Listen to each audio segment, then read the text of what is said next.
Hi hello welcome to my channel. ఇప్పుడు చూపిస్తున్న పువ్వు చూడండి, దీనిని నాగమల్లె పువ్వు అంటారు. చూసారా అచ్చం ఎలా ఉందో, మధ్యలో శివలింగం లాగా ఉండి పైన నాగపడగలు, 1000 తలల నాగ పడగల లాగా ఉంది పువ్వు. చూడండి చెట్టు ఇలా ఉంటుంది, ఫ్లవర్స్ అలా ఉంటాయి అన్నమాట. ఇది చాలా అరుదుగా కనిపిస్తుందండి. దీన్ని శివుడికి పూజ చేసుకుంటే చాలా మంచిది అంటారు. దీనిని నాగమల్లె పువ్వు అంటారు. దేవతా వృక్షం అని చెప్తారు దీన్ని.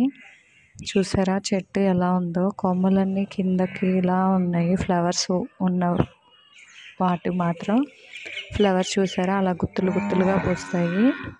వీటిని తీసుకొని శివుడికి మనం పెడితే చాలా మంచిది. Thank you for watching.